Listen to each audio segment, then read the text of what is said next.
I hadn't believed a word of it when my nephew assured me he would be getting honors in his final year at Oxford, all due to 2 pills. After spending 80% of his time there in the pub or some girl's bed, the randy fool would need a mountain of drugs to get a first in astrophysics. And even then, only if he could sell that pill mountain for enough money to bribe someone into giving him a pass. "Rubbish," I offered in my role as a supportive uncle. "Cobblers, pull the other leg. It's got bells on. Mind my nonsense when you do, though." Sean laughed as he always did at my weird sayings. Then he smiled. "I knew that would be your reaction, Uncle D. That's why I brought a couple for you to try." "Oh, please," I scoffed. My name was Daniel, but the nieces and nephew had shortened it. I liked it. Salt and sugar pills are not magical. Then why not try them? The effects last just over 2 days, as far as I can tell, and Aunt Alice and Mum will be away for the weekend. Perfect time to sample some actual brain power. I looked at him suspiciously. "Did you just call me stupid?" He laughed again. "Hey, if the cap fits, wear it. Even if the cap has a big D on it. For Uncle D, of course." "Sure it is. Now you call me a dunce. Your Christmas wishes are floating out the window, Sean. Wave them goodbye." He held his hand out. The pills on his palm were very ordinary. One looked like an aspirin substitute, and the other had a shiny yellow coating. It looked like a Pez. "Sweets? You're trying to con me with sweets?" "If they're just sweets, then take them," he replied. I took them hesitantly. I knew it was a joke, but... "Sean, I hope you're not trying to get me high. I don't want to think I can fly or talk to mushrooms from Mars. That crap you guys see when you take drugs. Why would you do that?" "I don't do drugs, Uncle D. That would wipe me out of university so quickly." He shrugged. "Look, I took these a couple of times and studied hard. You wouldn't believe how much you can take in and retain, and that was important to me. If I took something that made me more brainy, that would be nice. However, I admit I haven't studied nearly enough to get the info, so that's why being able to improve my memory works out so well." "More brainy? That's a low bar to set," I replied. He gave me another of those wry grins and ignored the dig. When someone whispered about it, I knew it was a remote chance, but it was all I had. And it worked. I will get that first in the trip to Japan. Dad is probably going to be angry about offering that to me as an incentive. "Well, if you do it, I think Alan will be happy enough. A first from Manchester is nothing to sneeze at. He'll be unbearable going around bragging and crowing nonstop if you do." He hugged me. "Take them, Uncle D. You'll thank me." His words were utterly wrong and wholly right, both at the same time. When he left, I spent half an hour trying to match up the pills on the internet. In the end, one seemed to be a weight loss concoction, a shiny appetite suppressant tablet that had poor reviews from dieters. The other was a drug to suppress arthritis, which bothered me a little more. But there was only one, and Dad took 5 at a time every week for his bad knees. His were a different make, but they were the same strength, so one tablet didn't seem to be wildly dangerous. Alice wouldn't be home for the weekend, so it was just me closing up the house for the night. As I got my customary glass of water, I spotted the pills on the kitchen counter and impulsively swept them up and popped them into my mouth. Apart from waking up to a long, drawn-out burp, followed closely by an enormous fart that left me feeling like a deflated balloon and forced me to open the window, I felt okay. So I went back to sleep. In the morning, my first thought when I awoke was, well, I made it through the night. That thought pops up now and again as fellows my age keel over with heart attacks and is put to bed with a shovel. I decided to take another online look at those pills' ingredients and side effects, just in case I had to call Poison's control. The 2-hour session I spent on the net was interesting. I started on the PC then, when the paging seemed so slow. Despite the high-speed internet access I had for gaming, I opened up the internet app on my phone. Finally, I fetched my wife's tablet as well, scanning all 3 screens almost simultaneously. My reading rate was incredible. From my research on that subject, it turns out that reading speed is limited only by how quickly the brain can process an image. After all, when you see a page, everything is there in front of you as a picture, every single word clear. But you still move from word to word and read on only when your brain sends a signal that it has processed and stored the information. That's why speed readers sometimes go faster than their brains can manage and have to reread a section. It's also why we can get so completely lost in a story. When that happens, the brain works incredibly hard to interpret the information and send it to a mental image run by the imagination, which doesn't leave enough power to process peripheral distractions properly. I read alternately from the PC, phone, and tablet as if each glance was a frame in a movie reel. My fingers worked like I was sending Morse code, and each frame froze in my mind. I went from reading about chemical compounds to researching how various compounds and molecules reacted with each other in different circumstances. When I stopped after an hour, I was exhausted and starving. I worked out how the pills acted during a very substantial full English breakfast. My appetite effectively demonstrated why the diet pill wasn't popular. The arthritis drug lowered autoimmunity slightly, as arthritis can be caused by an immune reaction to the body repairing itself. That opened the channel for the antidepressants in the diet pill to activate and stimulate the sections of the brain related to sight and processing images and memory. Sean had been right. It was all true. I took a nap for an hour, woke up fresh, and went back on the net, wandering as the will took me. I went from reading the history of my town to the geography of India, from local events to historical castles, basic economics to the rules of the stock market, and so much in between. A massive lunch got me researching to understand my appetite, and I realized my brain was burning calories by the bucketful.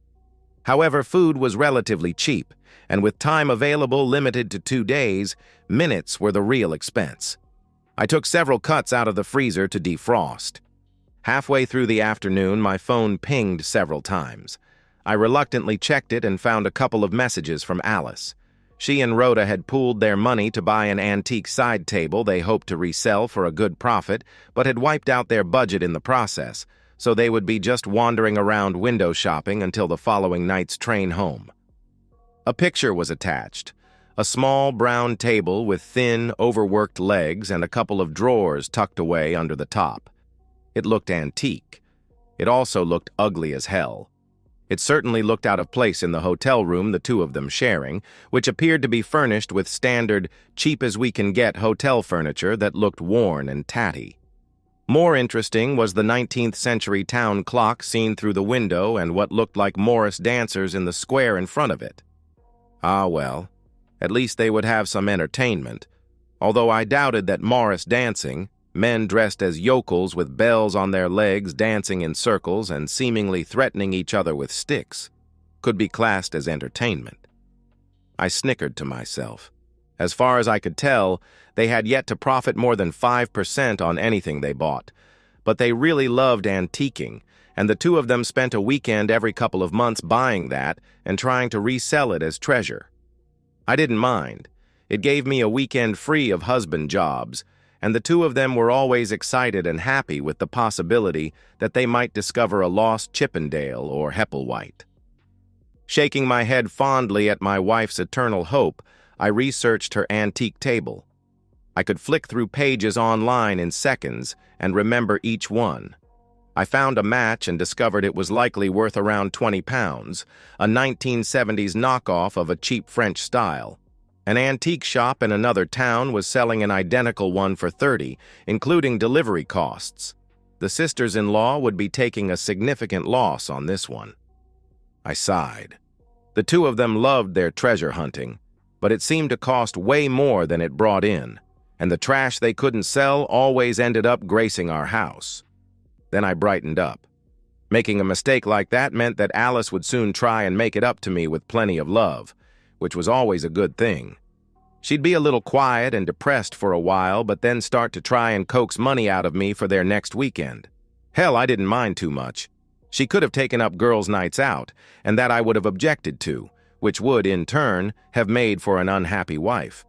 Antiquing with the sister-in-law was about as dangerous as a night at a bingo hall. I didn't mind subsidizing her hobby to an extent and told her so from the start. But as she and Rhoda drove to and from the hundreds of tiny villages to see if they had any decent shops, I ended up with a massive fuel bill. When I objected, they worked out it would be cheaper for them to share a room at one of the inns in an area and use that as a base. One night became 2 every 3 months, and the pair of them were like happy hens with a clutch of chicks. Alan, my brother, was a bit of a tightwad and had moaned for a while, but Rhoda had seemingly made it worth it somehow, as he smiled a whole lot more and stopped grumbling about having to share costs. Of course, I couldn't guess how she made him that way. Right. This gamble would cost the pair of them their weekend's £400 budget for the dubious pleasure of window shopping and Morris dancing. I shook my head and laughed again. I considered what to research next. If Sean was right, I had an evening and a day, and I didn't want to waste it. At the same time, my brain felt a little heavy, a little full. In the end, I grabbed my coat off the coat rack and went for a walk. It was a cold, fresh day, and I was glad for the coat, repaying its warmth by distractedly throwing it back on the coat rack when I got home again. As always, it fell to the floor as soon as I let go. This always annoyed me because, as a coat rack, it made a fine brick. The hooks were too short, and coats always fell to the floor unless hung carefully. I remembered seeing something very similar in my earlier search and wondered how much Alice could get for it if I put my foot down and insisted she get rid of it. Maybe she'd make a profit on this piece, which would be nice. Weirdly, when I got to the computer and started looking at more pictures of antiques, I couldn't really remember any details of the coat rack. I went back, stared at it for a while, and then returned to my desk to try again.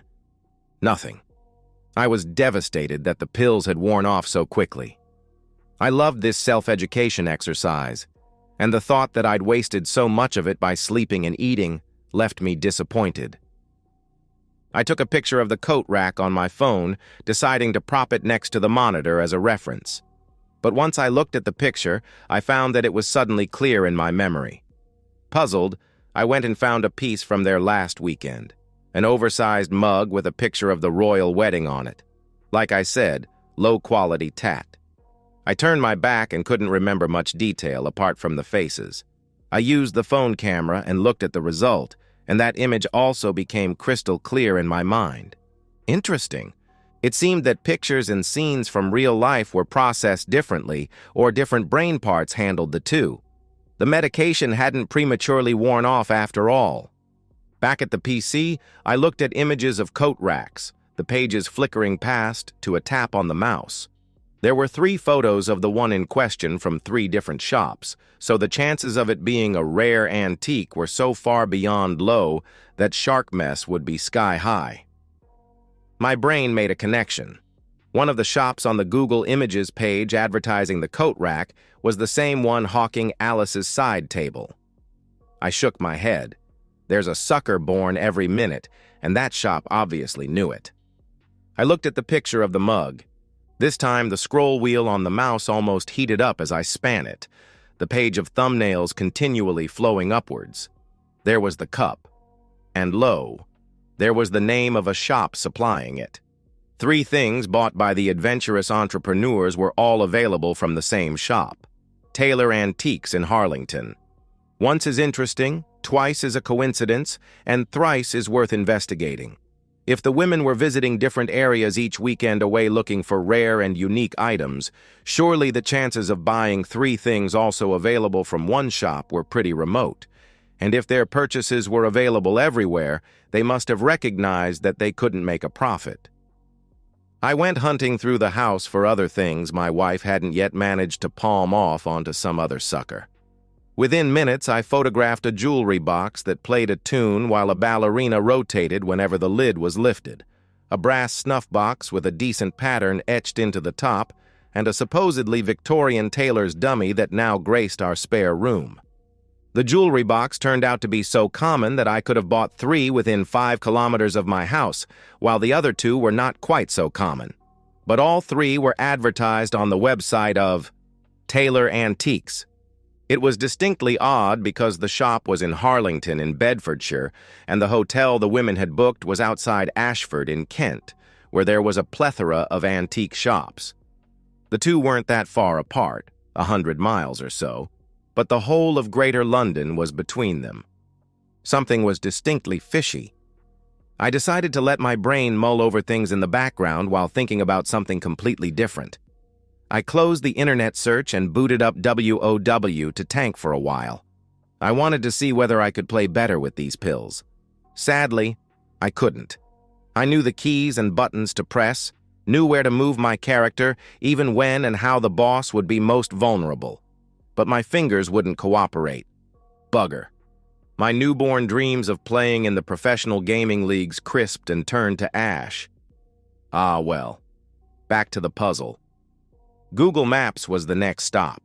Harlington wasn't big by any means. Not really much more than a hamlet with grandiose visions of becoming a village. The pictures from that page showed a dreary little cluster of houses, pubs, and shops, although the clock tower on the small village hall was unique. The picture didn't show its face, but there was enough detail to identify it as the same one in the picture Alika and Rhoda had sent me. So why the hell would they be there?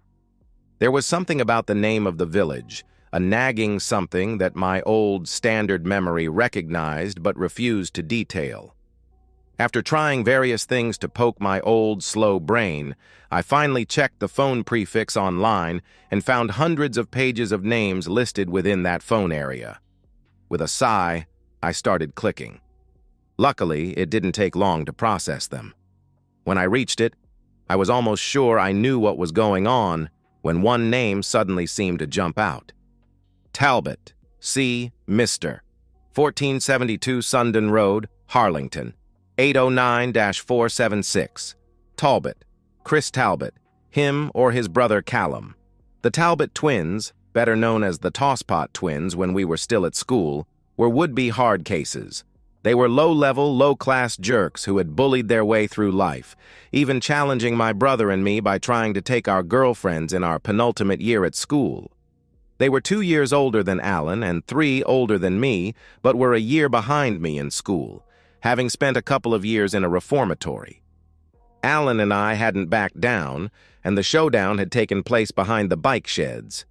As always happened when a fight secretly took place at school, the area was packed with an over-enthusiastic audience.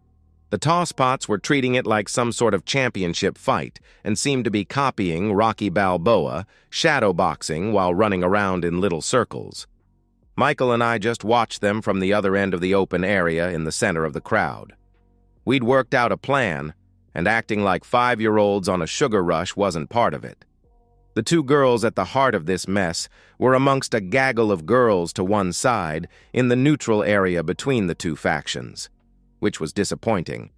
It would have been a little more encouraging to know that they, at least, were supporting our side.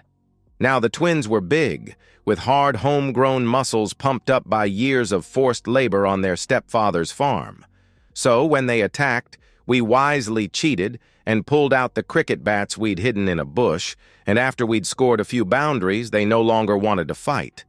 I was no brain box. I sold telecom equipment, mainly to government departments who already knew precisely what they wanted. Effectively, all they really needed was someone to hold their hands while they signed the contracts after winning and dining them, which didn't take much brain power. No, I wasn't an intellectual, but I could take a good guess at what was going on here. The pattern was pretty straightforward. I thought for a while and then phoned my brother. After some discussion, Alan agreed with my conclusions. Our wives were cheating on us with the Talbots and had been for a couple of years. I didn't tell him about Sean's pills. He didn't need anything more to worry about. Besides, I was the cool uncle, and I was never going to shop my nephew for giving me something as cool as an eidetic memory, the perfect recall of an image after seeing it for just a fraction of a second. I snorted at that thought. I hadn't even known the word eidetic when I started my research that morning. My older brother was livid. My feelings puzzled me, however. I was angry at Alice for her cheating, especially for regularly shacking up with the tosspots, who were so beneath her in class and quality, but I wasn't raging. I was hurt, but not devastated. And I felt profound disappointment in her choices, but not despair.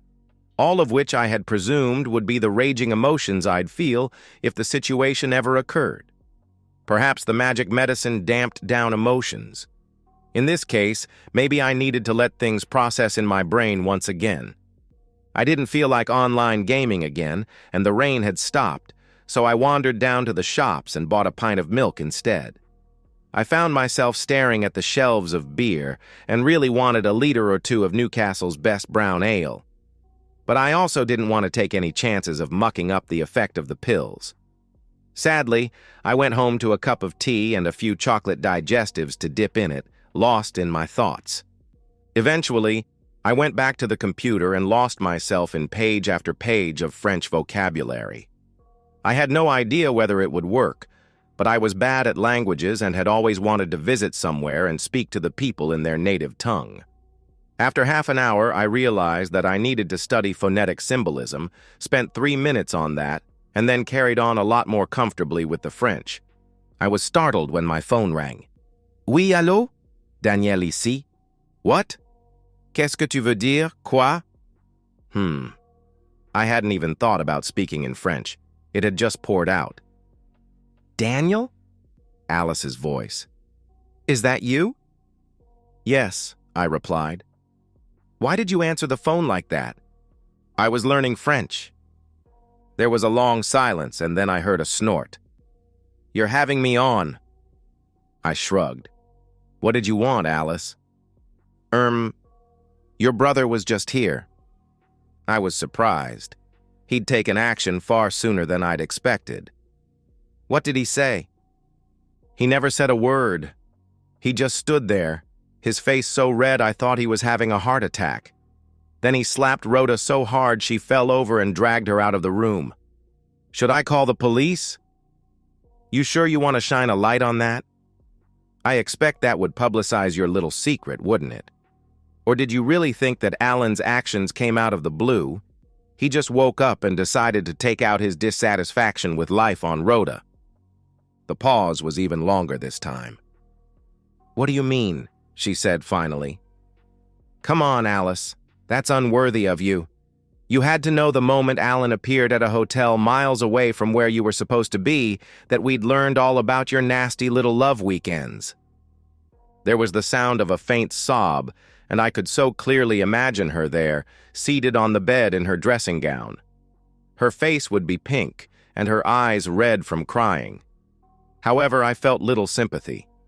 Hell, for all I knew, she could be wearing a see-through satin chemise and be lying back comfortably with a glass of champagne and a huge smile. I'm sorry, she replied. I sighed heavily. Yeah, we're all sorry. And your apology and a $5 get us what? So what do we do now? She asked quietly after a long silence. We don't do anything.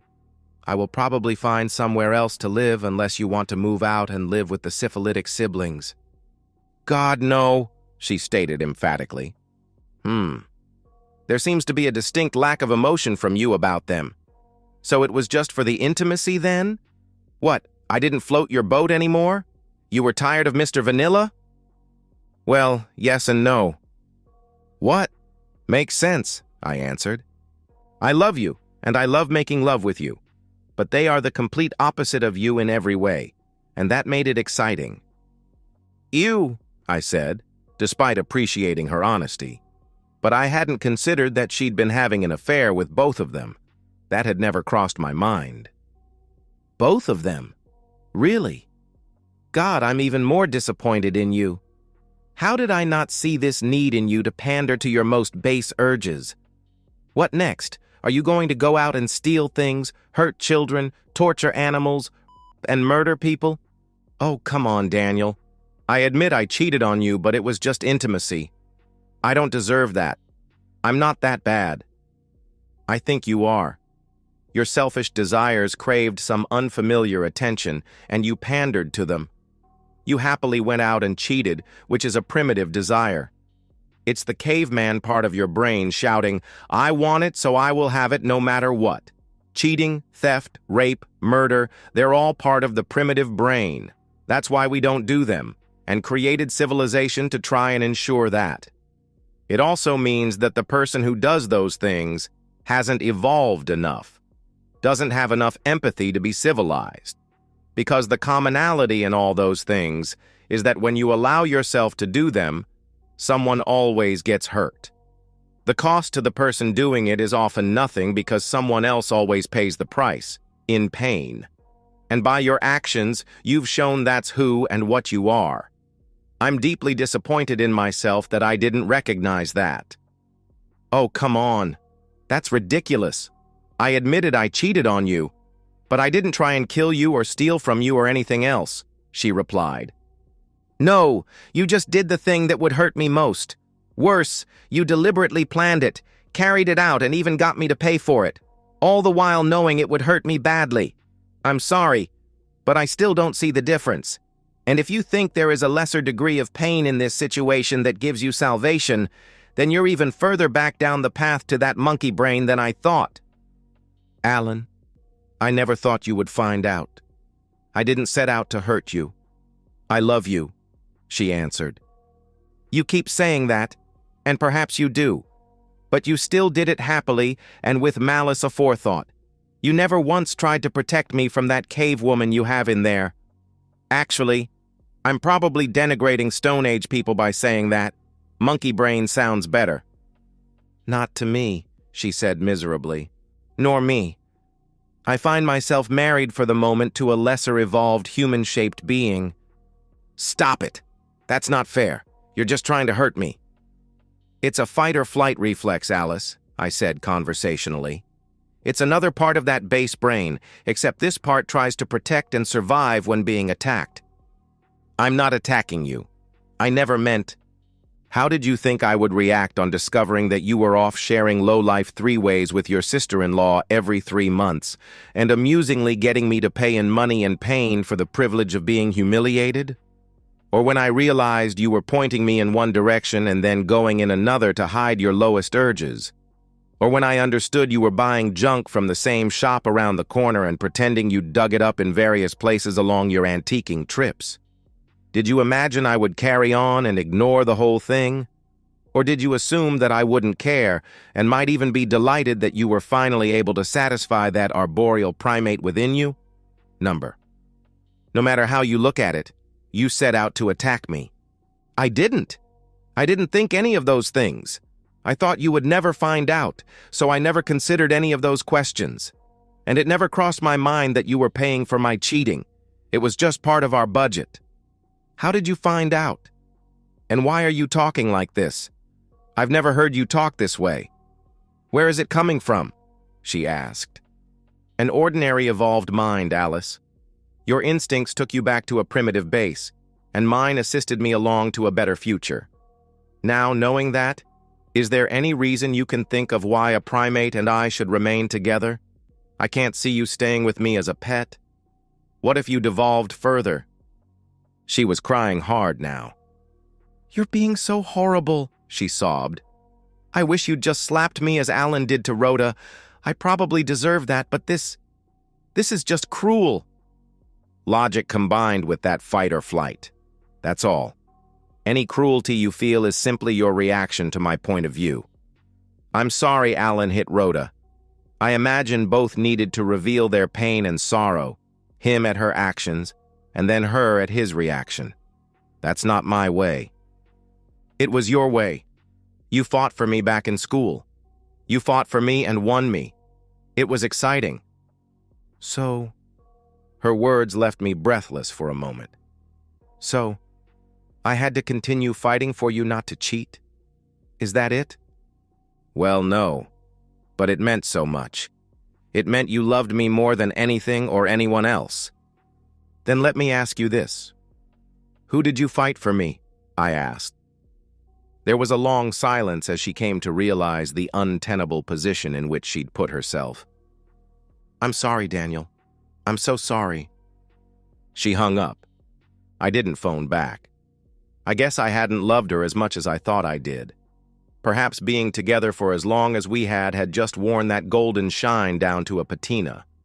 Although I expect that happens with most couples. Either way, she wasn't special to me anymore. Just ordinary. Just a woman you would pass in the street without thought or consideration. So, in the end, despite the wailing and gnashing of teeth from Alice, and admittedly a few misgivings and thoughts of forgiveness from me, we headed to the divorce courts. I had thought of taking some sort of revenge on the Tosspots, but then realized how impossible it would be. They'd farmed all their lives, so physically, they were likely to be even stronger now than they'd been as teenagers, and I no longer owned a cricket bat. More importantly, a closer look on Google Maps revealed that their crops probably mainly consisted of dirt, and the farmhouse they shared with 2 wives and a horde of badly dressed ragtag kids looked more like the remnants of a gypsy camp than anything else. There was nothing I could do to them that could possibly make their lives any worse. I imagine that the quarterly visits to their village by my wife and sister-in-law were probably the brightest highlights in their whole miserable lives. Christmas, Easter, Guy Fawkes, and New Year all run together into 2 nights. Perhaps that's why the Morris dancers had turned out in celebration. Alika and I agreed amicably enough on splitting up the assets for the divorce, despite my absolute insistence that she kept all the crap she'd brought home from their antiquing, and she continued renting the house. I moved out and found my own place. Alan and Rhoda had a rough time for several years, but eventually settled down again after my brother had, and then regretted a 4-month-long affair of his own, making them equal in both their minds. I lost a few friends over the months before and after the divorce, but it wasn't for the reason I thought it was. It had nothing to do with my broken marriage. "I don't give a crap about your divorce," a mate of mine explained when I queried it with him. "She was cheating on you, and you divorced. It's not the first time it's happened in our circle, and I've learned not to take sides. No, the thing is, you've become a bit of a prick, a pretentious and arrogant prat. Whenever we get together, I have the feeling you look down on the rest of us, although you try and hide it. We went to school together ever since we started primary, and we both got the same education. So what's with the superior attitude and talking down at us, like you know so much more than the rest of us?" Homeschooling was the only answer I could give at the time. But thinking about what he'd said made me realize he was right. There was nothing wrong with him as a friend, but I had been treating him and the rest of the people we hung around with as less intelligent and almost uneducated. I had indeed become a complete and utter prick. Yet I couldn't change back to the person I'd been before the whole mess started. The happily stupid, unknowing, humiliated husband who just ran lightly over the surface of life, leaving hardly a ripple in my wake. I couldn't do it for them, and I wouldn't consider trying it for me. I refused to be that person anymore. My mind had been awakened and stretched, and I certainly wasn't going to give up the marvelous gift that Sean had given me, so I did the only thing that made sense. I left my old life behind. After starting on a very unsuccessful diet and simultaneously developing mild arthritis to get an ongoing repeat prescription for the 2 medications, I moved on. After a few months noodling around Britain, I moved further afield, ending up traveling the world and making a living in many countries as an English, history, or geography teacher. I would spend several hours on the laptop when I arrived, and afterwards usually managed the local languages pretty well. In Taiwan, I met and fell in love with a tiny university professor. She was a local, and her real name was Mei Ling, which means beautiful and delicate, and was entirely appropriate. However, most Taiwanese people have Anglo names as well, and Kitty was the name she habitually went by, which matched her nature perfectly. She was lovely to look at, but bristly and standoffish at first. However, after we got to know each other, she became playful and always affectionate and loved being rubbed and caressed while sitting on my knee or lying on top of me. Small enough for both of us to be perfectly comfortable.